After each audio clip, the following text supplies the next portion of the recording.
અહીંયા અનેક પોલીસ મિત્રો, પોલીસ કર્મચારીઓ, પોલીસના અધિકારીઓ આપણી સેવા અને સુરક્ષા માટે ખડે પગે છે.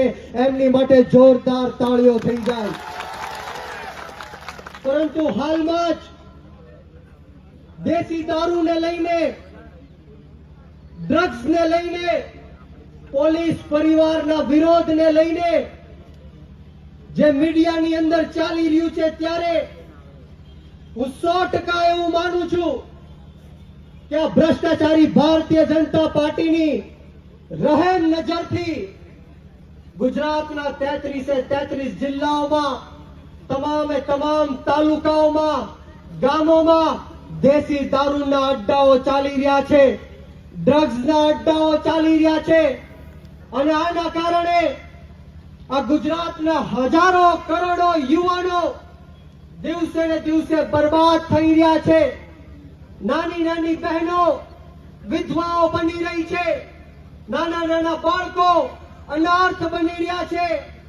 માતાઓ પોતાના બાળકો ગુમાવી દે છે. ત્યારે આ હર્ષ સંઘવી એવું કહે છે કે કાયદામાં રહેશો તો ફાયદામાં રહેશો.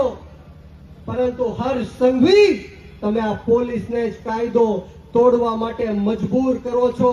આ ગુજરાતની જનતા જડબા તોડ જવાબ તમને દેવાની છે. હું એક વાર નહીં 1000 વાર કહીશ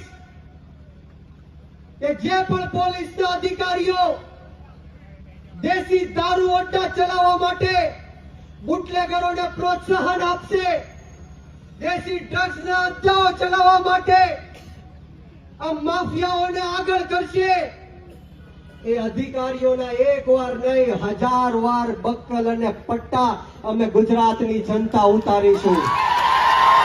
અને આ ભ્રષ્ટ અધિકારીઓ નહીં, પરંતુ હર્ષ સંઘવી, જો અધિકારીઓને તમે છાવરવાનું કામ કરશો, તમે આ બુટલેગરોને છાવરવાનું કામ કરશો, તો આ ગુજરાતની જનતા અધિકારીઓની સાથે સાથે હર્ષ સંઘવીના પણ બક્કલ અને પટ્ટા ઉતરાવી દેવાનું કામ કરશે. યાદ રાખજો,